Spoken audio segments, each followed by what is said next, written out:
안녕하세요.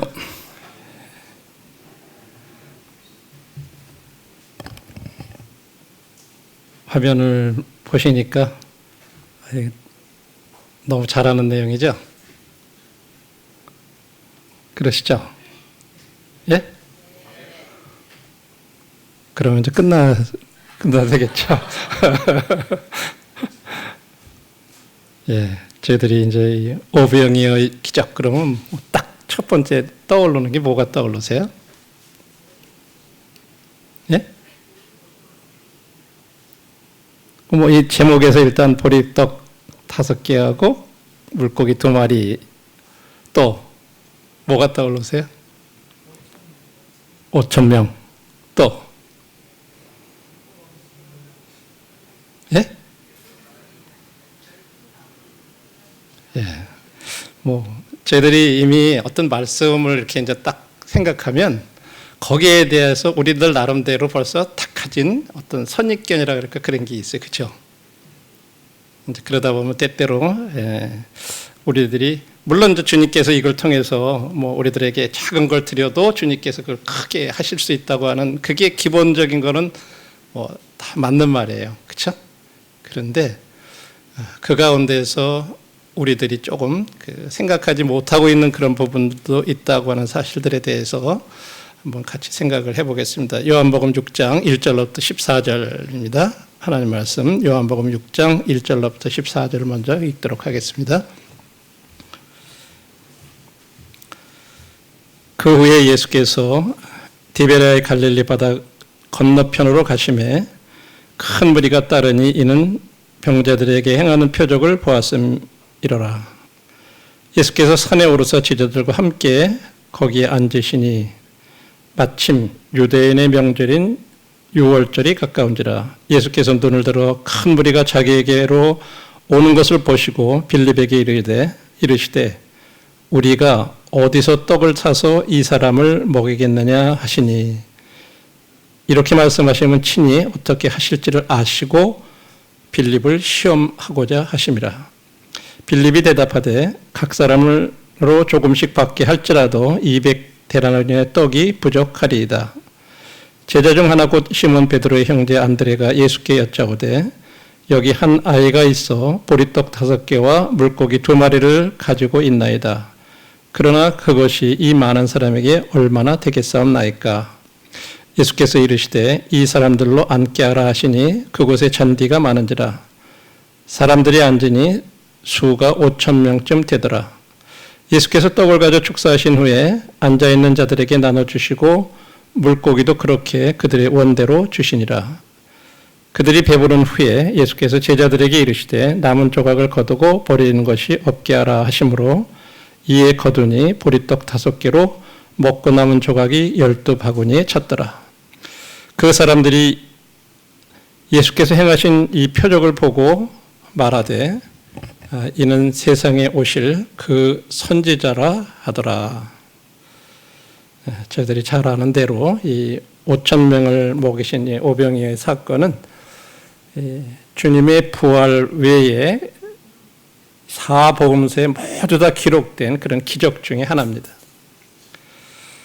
이제 10절 우리가 읽은 말씀에 보면 먹인 사람의 수가 5,000명쯤 되더라고 이렇게 얘기하고 있어요.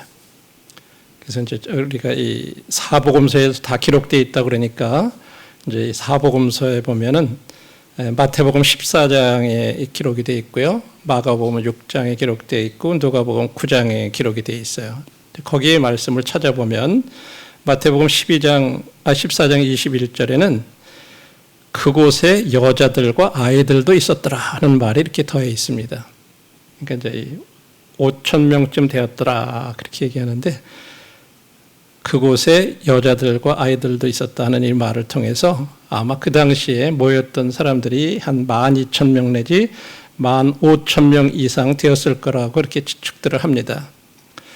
그런데 그럼 이 기적은 어디에서 일어났나? 이제 3절에 보면 예수님은 산에 올라가 제자들과 함께 거기에 앉으셨더라 그렇게 말하고 있어요. 그래서 이제 이게 어떤 비탈 같은데 아마도 이제 갈릴리 바다의 동북쪽 끝 이제 오늘날로 말하면 이제 골라온 고원 쪽으로 이렇게 올라가는 쪽인데 그 경사면 어디인가 하여간 일어났을 겁니다. 저희들이 이스라엘의 그 성지 테마 학습을 이렇게 가게 되면 이제 그쪽으로 한번 이렇게 가봐요. 그쪽에서 진짜 5천 명조들이 이렇게 모일 수 있는 그런 경사면들이 있나? 이제 물론 정확하게 거기도 모르지만 약간 그쪽으로 이렇게 한 번씩 들러보곤 합니다. 근데 이제 예수님께서 왜 하필이면 다른 제자들이 많은데 빌립한테 우리가 어디서 떡을 사서 이 사람들을 먹이느냐고 이렇게 물으셨을까요? 물론 빌립의 믿음을 시험하기 위한 거라고 그렇게 말씀하고 있는데 이 빌립은 사실은 바로 그 모였던 장소 근처에 있는 그 베세다 출신이었어요. 그렇기 때문에 어디 가면 뭐를 사는지를 이렇게 잘 아는 그런 사람이에요. 그래서 주님이 이제 빌립한테 그렇게 물어보신 거죠. 그랬기 때문에 물어봤을 가능성이 있었다고 하는 거죠. 그때 이제 빌립이 주님 각 사람으로 조금씩밖에 할지라도 200데나리온의 떡을 가지고도 부족하겠습니다. 이런 대답을 했죠. 그러니까 이제 그 당시에 이제 한 데나리온의 노동자들이 하루 일당이라고 그래요. 그러면 적어도 200데나리온 그러면 한 8개월치 정도 한 월급이 되는 그런 아주 큰 돈이 들어가야 살 수 있는 거죠. 근데 그럴 때 이제 이 안드레가 딱 등장을 해가지고 여기 어린 아이가 하나 있는데 기꺼이 점심을 주님께 바치겠다고 그러더라. 도시락을 주님 앞에 바치겠다고 그러더라. 근데 뭐라 그래? 자, 9절에 보니까 여기 한 아이가 있어 보리떡 5개와 물고기 2마리를 가지고 있나이다. 근데 그걸 주님 앞에 이렇게 드린다고 그랬는데 이게 이 많은 사람들 5천 명이라고 이렇게 나와 있는데 이 사람이 얼마나 되겠습니까?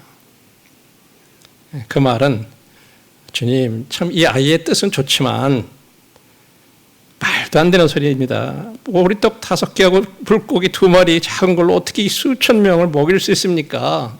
사실은 주님 앞에 그렇게 말한 거예요.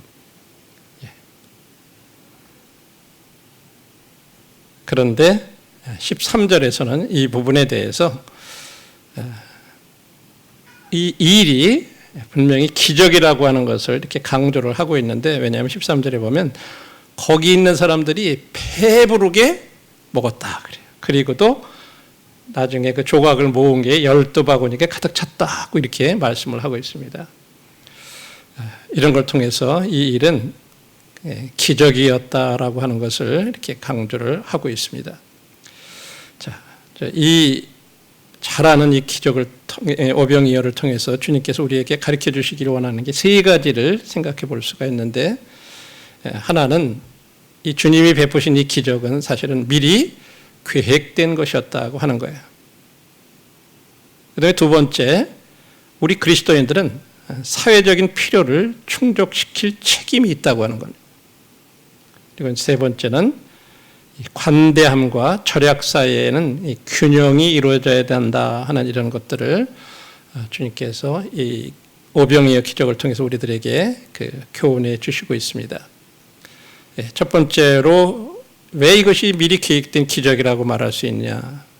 6절에 보면 이렇게 말씀하시면 친히 어떻게 하실지를 아시고 빌립을 시험코자 하심이라 이렇게 말씀하고 있어요.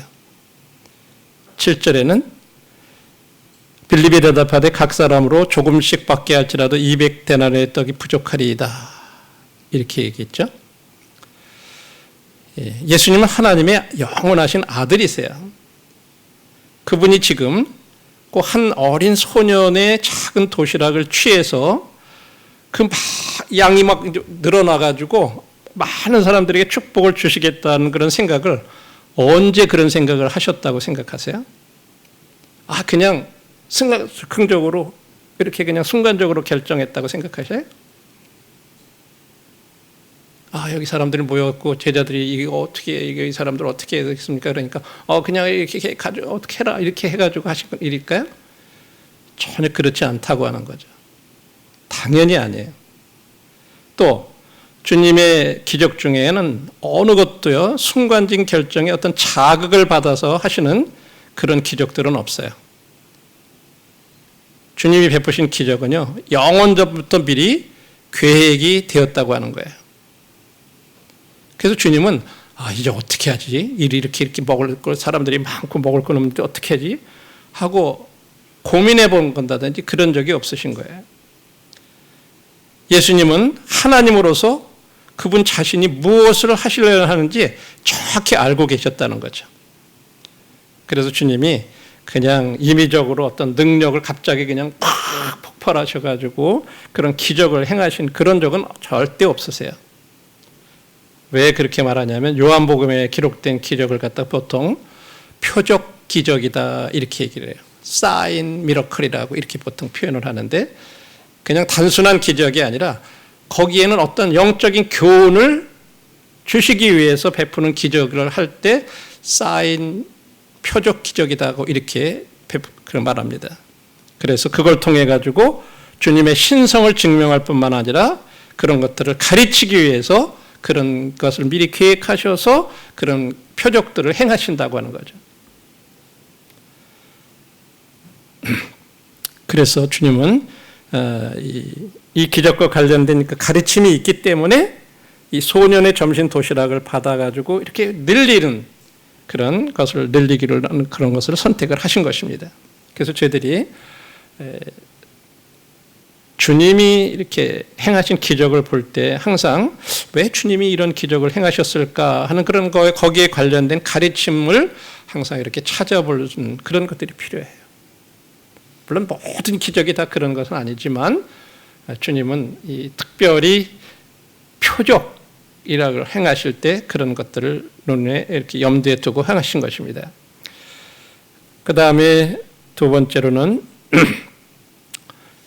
사회적인 필요를 그리스도인들은 사회적인 필요를 충족시킬 책임이 있다 하는 이것을 알려주시기 위해서 주님이 기적을 행하셨다고 하는 거죠. 5절과 6절을 보시면 예수께서 눈을 들어서 큰 무리가 자기에게로 오는 것을 보시고 빌립에게 이르시되 우리가 어디서 떡을 사서 이 사람을 먹이겠느냐 하시니 이렇게 말씀하시면 친히 어떻게 하실 줄을 아시고 빌립을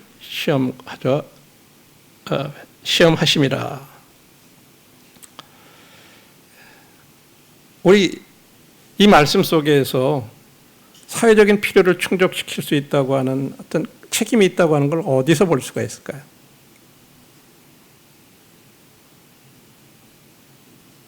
지금 큰 무리들이 이렇게 오고 있어요. 그런데 그들이 먹을 것이 없는 어떤 그런 것을 보고 어디서 떡을 사서 이 사람을 먹이겠느냐 이렇게 주님이 말씀하셨어요. 우리들이 예수님을 따르는 그런 사람들로서 다른 사람의 필요를 충족시켜야 하는 우리 그리스도인들의 책임에 대해서 이 빌립의 태도, 빌립을 통해서 지금 이 빌립은 그런 것들에 대한 시험을 지금 받고 있는 거예요.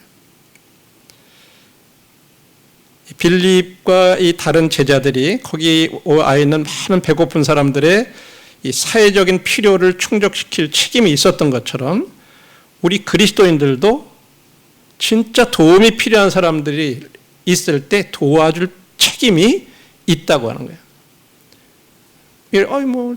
쥐들이 오고 싶어서 이렇게 왔고 자기들이 가르침 받으려고 왔는데 자기들이 알아가지고 먹을 거 싸가지고 와서 해야지 왜 우리가 그걸 먹여? 우리 이렇게 생각할 수도 있을 거예요. 그렇죠? 근데 주님은 그렇게 얘기하시지 않았어요. 거기 와 있는 사람들이 지금 배고픈 그것을 채워야 되는 그런 책임이 있다고 하는 것을 지금 이 제자들에게 그것을 지금 가르쳐주고 계신 거죠. 그래서 우리들의 1차적인 책임은 물론 복음을 전하는 거예요. 그렇지만 우리들이 접촉하는 우리들 주변에 이 사람들이 있잖아요. 이웃이나 지역사회 사람들의 사회적인 필요를 충족시킬 책임도 있다고 하는 거죠. 물론 우리는 이 부분에 있어서 균형이 좀 필요할 때가 있어요. 잘못하면 그냥 어떤 자선사업처럼 막 돕는 일만 또 이렇게 할 수도 있어요. 복음은 둘째치고. 그런데 우리들이 항상 이 부분에 있어서 너무 그냥 우리는 복음만 전하면 된다 해서 우리들 주변에 있는 사람들에 대해서 우리들이 무관심하면 안 된다고 하는 거죠. 그래서 요즘 저희들 모임에서 이렇게 하고 있는 이와 같은 일들에 대해서 참 주님 앞에 감사가 돼요. 이 주변에 이렇게 오시는 분들, 이렇게 물론 교회를 이렇게 오시는 분들은 아니지만 작은 땅 도서관이라든지 이런 쪽에 오시는 어떤 그런 분들에 관심을 갖고 또 그분들의 그런 걸 필요한 부분들, 뭐 한글도 가르쳐드리고 뭐 이런 것들도 있지만 그들에게 또 때로 식사도 대접하고 어떤 이런 부분들을 하는 이런 것들이 다 우리들의 어떤 사회적인 필요를 충족시키는 그런 책임을 우리들이 이행하는 일 중에 하나라고 믿습니다. 근데 우리가 어떤 면에서 이런 부분들에 대해서 조금 소홀히 할 수 있는 그런 경향들이 있습니다. 그래서 이 부분에 대한 것들도 우리들이 이 오병이어를 통해서 다시 한번 생각해 볼 필요가 있고요. 그 다음에 세 번째로는 11절, 12절 말씀을 한번 보세요. 예수께서 떡을 가져 축사하신 후에 앉아있는 자들에게 나눠주시고 물고기도 그렇게 그들의 원대로 주시니라. 그들이 배부른 후에 예수께서 제자들에게 이르시되 남은 조각을 버리는 것이 없게 하라 하시므로, 우리는 이 말씀 속에서 우리는 주님의 그 관대함을 볼 수가 있습니다. 사람들이 배불리 먹었다. 그냥 뭐 대충 좀 요기해서 떡 몇 개씩 해가지고 그냥 요기할 정도로 그렇게 주신 게 아니라 진짜 막 먹고 배가 부를 정도로 많이 주셨다고 하는 거예요. 주님 진짜 관대하신 분이에요. 넉넉하게 먹을 수 있도록 하신 거죠. 그러면서도 또한 뭐라 그랬어요? 여기서 주님의 어떤 경제 원리를 봐요. 먹고 남은 것들 그냥 이렇게 버리는 것이 아니라 그걸 거두라고 그래요. 낭비되는 것이 없도록, 아무것도 낭비되지 않도록 그렇게 하셨다고 하는 거죠. 그래서 우리들도 이 주님의 이런 모범을 따라야 된다고 하는 거예요. 그래서 항상 이 관대함과 경제 원리 사이에는 균형이 있어야 하는데 때때로 우리가 그 균형을 유지하기가 사실은 쉽지가 않아요. 우리가 다들 결함이 있는 사람들이기 때문에 한쪽으로 이렇게 극단 또는 다른 극단으로 이렇게 치우치는 경향들이 있습니다. 그래서 어떤 경우는 너무 우리는 경제적으로 생각해서 물건을 막 쌓아두는 거예요. 이거 나중에 써야 되는데 어떻게 해야 되는데 하면서 그냥 계속 모아만 두는 거죠. 반면에 그래가지고 어떻게 돼요? 막 너무 이렇게 전략하다 보면 어떻게 되죠? 인색해지고 다른 사람들의 필요를 채워주기를 거부하게 되고 무관심해질 수 있다고 하는 거죠. 저희들은 이런 부분들에 대해서 너무 전략하는 어떤 극단으로 너무 치우쳐서도 안 되고 또 한편으로는 그렇다고 해서 뭐 이건 내 돈이야? 뭐 내 것도 아닌데 뭐 주님이 주신 건데 그러면서 그냥 뭐 아낌없이 관대하게 이렇게 한다고 그렇게 해서 낭비할 수도 있다고 하는 거죠. 그래서 자원을 신중하고 적절하게 사용하는 방법을 고려하지 않고 그냥 뭐 있으면 쓰고 없으면 말고 뭐 그냥 막 쓰면 되는 거지 이런 식으로 할 수도 있다는 거예요. 그런데 중요한 거는 여기서 우리들이 꼭 잊지 말아야 될 거는 우리에게 주신 그 소중한 것들 그것을 낭비하기를 원치 않는다고 하시는 거예요. 그래서 너무 극도로 그냥 막 인색하게 아끼려고 그래서도 안 되지만 또 우리에게 주신 거 이런 것들을 그냥 관대하게 막 핸들 퍼준다는 식이죠. 그래가지고 막 낭비하는 거 그런 것도 원치 않으신다고 하는 거죠. 특별히 우리들에게 허락하신 것들은 굉장히 소중한 것들이에요. 주님께서 우리에게 허락하신 모든 것들이 진짜 소중해요. 물질적인 것뿐만 아니죠. 우리들의 준 에너지, 우리들의 심, 우리들의 그 어떤 재능, 우리들의 주신 시간, 이런 모든 것들이 사실은 짧은 인생에 사는 날 동안에 우리에게 주신 진짜 소중한 것들이에요. 그래서 우리들이 이런 부분들에 대해서 낭비하지 않아야 된다고 하는 거, 주님은 이 관대함과 전략 사이의 이런 균형에 대해서 진짜 그걸 잘 너희들이 생각하라고. 그거 사실은 배불리 먹었으니까 그거 뭐 주워봐요. 그걸 뭐 하겠어요? 이미 다 배불리들 먹었어요. 그걸 왜 주스라고 그러셨어요? 그 주워가지고 또 하나 주라고 그러신 거예요? 절대 그런 게 아니죠. 그걸 통해서 우리들에게 이런 교훈들을 주시기 원하는 거죠. 그래서 이런 관대함과 이 절약 사이의 이런 균형에 대해 생각할 때 첫 번째는 우리 개인의 삶의 특징이 되어야 된다는 거예요. 관대함과 절약하는 이 균형을 이루는 것이 우리 개인 각자의 삶의 특징이 되어야 되고, 우리 개인적으로 내 삶 가운데 하나님께서 우리들에게 허락하신 그런 것들에 대해서 지금 말씀드린 물질이나 시간이나 우리들의 에너지나 이런 모든 면들에 있어서 진짜 베풀 때 베풀고 아낄 때 아끼고 어떤 이런 것들이 우리 균형을 이루는 그런 삶이 되어야 되고, 또 교회적으로도 똑같다. 교회에게 우리들에게 허락하신 그런 재정을 있어서 사용하는 데 있어서 너무 그냥 막 그렇게 그냥 써도 안 되고 또 너무 아껴도 안 되고, 뿐만 아니라 개인과 교회뿐만 아니라 어떤 기관이라든지 이런 데 있어서요, 모든 사역에 있어서도, 사역의 특징에 있어서도 관대함과 절약이 잘 이렇게 균형을 이루어야 된다고 하는 것, 이런 부분들에 대한 것들을 우리들이 이제 생각해 볼 수 있습니다. 우리들이 이런 그 세 가지 주님께서 주시는 교훈을 그러면 우리들의 실제적으로 이 삶에 어떻게 적용할 건가 할 때 두 가지를 이렇게 생각해 볼 수 있습니다. 첫 번째는 우리가 가진 것을 주님께 드리라고 하는 거죠. 두 번째는 주님을 위해서 할 수 있는 일을 하라고 하는 거죠.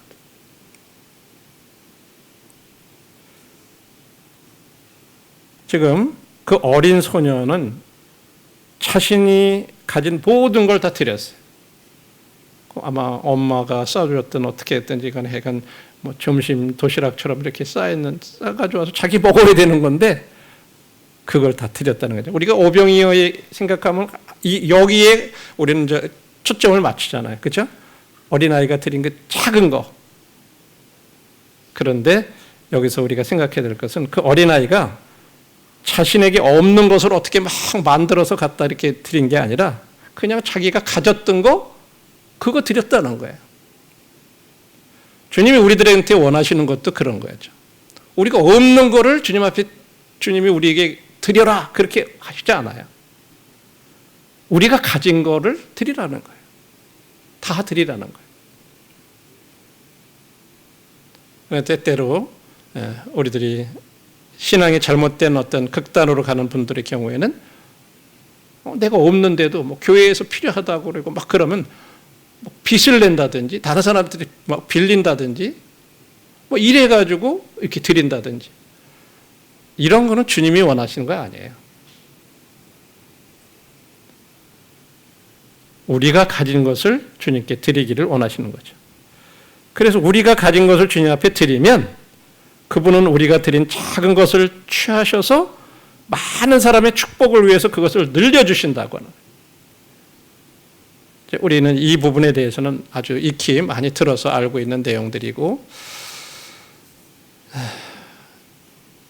아마 우리가 이제 이런 부분들에 대해서 이제 저는 이제 개인적으로 이제 노인 요양 시설에 대한 이런 부분들을 이렇게 생각을 하면서 시니어 홈에 대한 이런 부분들에 대해서 지금 이제 아무것도 없는 상황에서 이제 이런 것들을 이제 생각하고 기도를 하는데, 저들이 이제 독일을 방문했다 그랬잖아요. 거기 갔을 때 거기 한 노 자매님이 야 이거 종잣돈 해라 그러면서 200유로, 우리나라 돈으로 한 30만 원 정도 되는 거를 이렇게 드렸어요. 참 저는 진짜 마음이 감동이 됐어요. 그게 뭐 많은 돈은 아니지만은 이게 바로 어린 아이의 도시락과 같은 어떤 그런 것처럼 생각이 됐어요. 그런데 엊그제 또 문자를 받았어요. 저희들이 거기 갔을 때 가서 이제 함께 이제 찬양을 하고 선한 능력이라고 하는 그 찬양을 이렇게 했는데 그거에 너무 감동이 돼가지고 어떤 또 자매님이 시니어홈 건축하는데 헌금을 좀 하고 싶다. 그 계좌를 좀 보내달라. 이런 연락을 받았어요. 물론 저는 뭐 금액이 얼마인지 아무것도 지금 모르지만 한 가지 주님이 뭔가 이 작은 것들이 이렇게 드려지면 주님께서 그 드려진 작은 것을 취하셔서 많은 사람의 축복을 위해서 그것을 이렇게 늘려주신다고 하는 이 오병이어라고 하는 것들에 대해 생각하면서 그럼 나는 어떻게 하고 있나? 나는 뭐를 드리고 있지? 그 일을 위해서? 이런 생각을 제 자신에 대해서 했어요. 그분들은 전혀 상관없는 한국을 위해서 그렇게 하는데 나는 내가 가진 것을 뭐를 드리고 있나? 이런 것들을 이렇게 생각해 보게 됐습니다. 우리는 우리가 가진 모든 것을 그리스도의 주권에 바쳤습니까? 이 모든 것이 주님으로부터 나에게 허락하신 거기 때문에 그것을 진짜 믿고 주님 앞에 드리고 있는가? 또 내 재능에 대해서 나에게 주신 그런 재능들 이런 것들을 주님 앞에 드렸나? 또 시간에 대해서 그렇게 드리고 있나? 이게 가진 것을 주님께 드리는 것들이죠. 주님 없는 거 달라고 그러시지 않아요.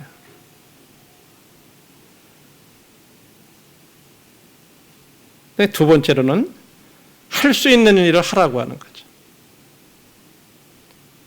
제자들은요, 빵을 늘릴 수 있는 일을 할 수가 없었어요. 그렇죠. 빵 늘리는 일은 제자들이 할 수가 없었어요. 그 5천 명들에게 먹일 수 있는 빵을 막 만들어내고 이렇게 생겨나게 하는 일은 제자들은 할 수는 없었어요. 저는 이 말씀 가운데서 이 말씀이 굉장히 마음 가운데 나는 때때로 내가 할 수 없는 일을 생각하면서 그래 나는 할 수가 없어. 이것만 여기에 초점을 맞추는 거예요. 그게 아니라 그렇게 할 수는 없지만 도움을 줄 수는 있었어요. 제자들이 어떤 도움을 줬나요?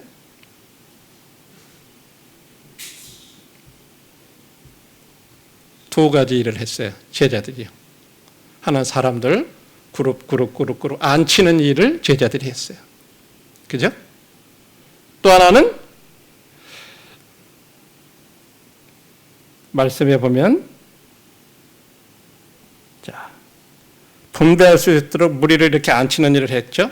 그래가지고 제자들이 나중에 아주 질서 있게 막 예를 들어서 5천 명이 막 배고파가지고 너도 달라 나도 달라 막 그러면은 얼마나 우리들이 알잖아요. 배고플 때 먹고 싶은 사람들은 막 엉망진창이 되잖아요. 근데 딱 50명씩 이렇게 그룹으로 앉혀가지고 조직적으로 질서 있게 음식을 나눠줄 수 있는 그런 일을 제자들이 했어요.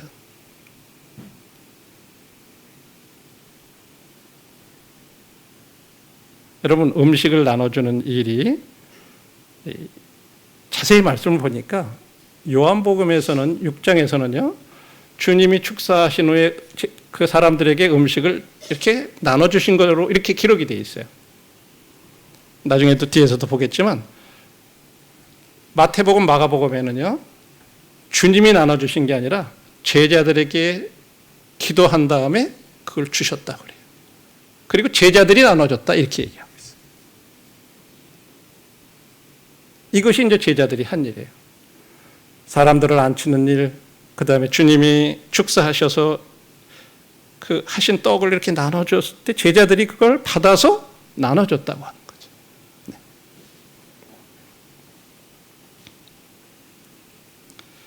그래서 우리들은 떡을 늘리는 일은 우리가 할 수 없지만 우리가 할 수 있는 일은 하는 거예요. 우리가 할 수 있는 일이 뭐예요? 나눠주는 일. 사람들을 안 치는 일. 예. 그 다음에 어떤 일을 또 했어요? 남은 음식을 모으는 일. 예. 이건 주님이 하시지 않은 거예요. 예. 그리고도 남은 음식이 12바구니나 되었다라고 이렇게 기록되어 있어요.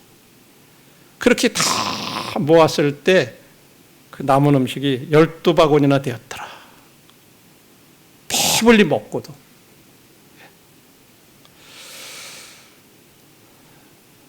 이런 걸 통해서 한번 우리들 나는 진짜 주님을 위해서 할 수 있는 일을 하고 있는가? 그냥 주일날 예배에만 참석하고 있나? 아니면 글쎄요, 저 같은 사람이 뭘 할 수 있겠어요? 그거야 뭐 은사 있는 분들이나 지금 하는 일들이지 나 같은 사람이 뭐 하겠어요? 나이도 많고 힘도 없고 뭐 나 같은 사람이 뭐 주님 어떤 일을 할 수 있겠어요? 이러고 있나요? 난 뭐 말씀 전하는 은사도 없고 찬양도 잘 못하고 뭐 앞에 나가가지고 찬양부처럼 막 찬양도 하고 막 그런 것도 못하고. 때때로 우리가 그런 생각할 수 있어요. 그렇지만 우리는 다른 일을 할 수 있어요. 예를 들어서 교회 차량 운전하는 거. 우리들 중에 그런 일들 하시잖아요. 어린아이들을 멀리까지 태워다 주고 갔다 오고 또 아침에 올 때 모셔오고 뭐 이런 일들 우리들이 할 수 있는 일에 그런 일. 또 앞에서 들어올 때 현관에서 새로 오는 분들에게 인사하고 또 필요하면 주보를 나눠주고 하는 일들은 누구든지 할 수 있잖아요. 그렇죠? 예. 할 수 있는 일을 하라고 하는 거죠.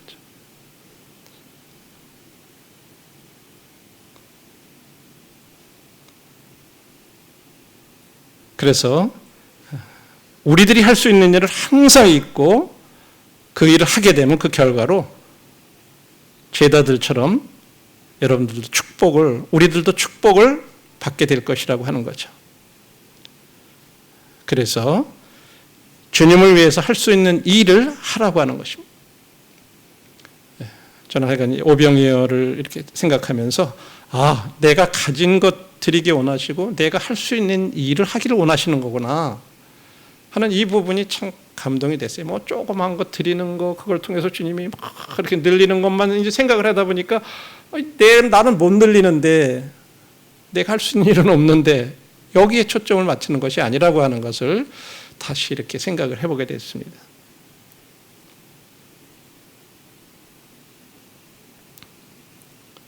그래서 당신은 당신이 할 수 있는 일을 하십시오.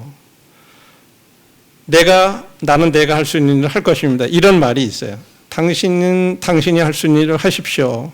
나는 내가 할 수 있는 일을 할 것입니다. 라는 아주 잘 알려진 말이 있는데 이 말을 주님과 우리의 관계에 적용해 보면 주님이 우리에게 너는 네가 할 수 있는 일을 해라. 그러면 나는 내가 할 수 있는 일을 할 거다. 라고 주님이 이렇게 말씀하시는 거예요.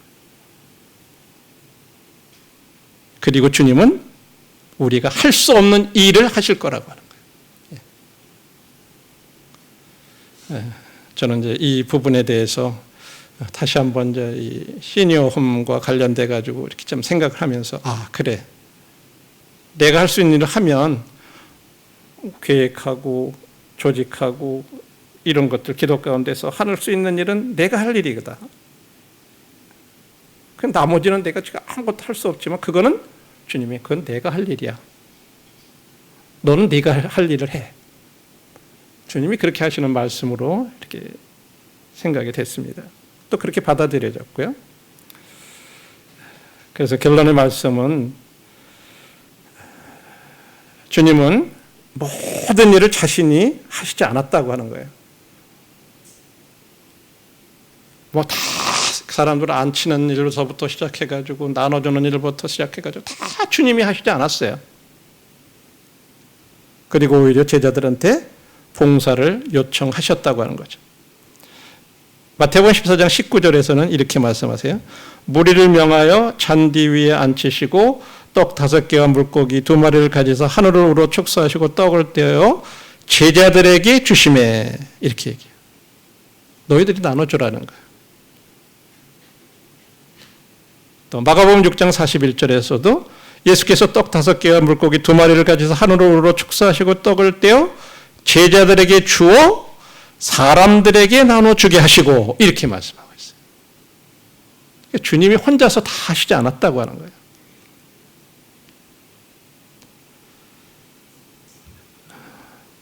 그래서 주님은 주님이 하실 일을 이렇게 하시기를, 우리들의 봉사를 기대하고 계시다고 하는 거죠.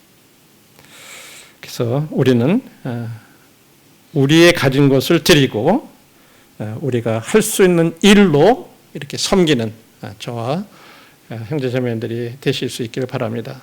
지금 참 전 세계적으로 주변에서 계속해서 저희들이 듣고 있는 그런 상황들을 보면 진짜 이 지구는 지구대로, 기후는 기후대로 막 지금 우리가 예측할 수 없는 그런 일들이 막 또 종교적으로나 도덕적으로나 지금 어떻게 보면 막 그걸 향해서 모든 게 지금 가는 것 같아요.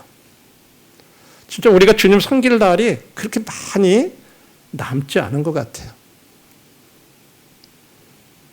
그렇다고 우리가 모든 걸 놓고 아무것도 하지 않는 게 아니라 이제 우리가 가진 것, 그리고 우리가 할 수 있는 것, 이것만이라도 우리들이 주님 앞에 이렇게 헌신해서 드리면 주님은 그때 우리가 할 수 없는 일을 주님은 하실 거라고 이렇게 말씀하고 있습니다.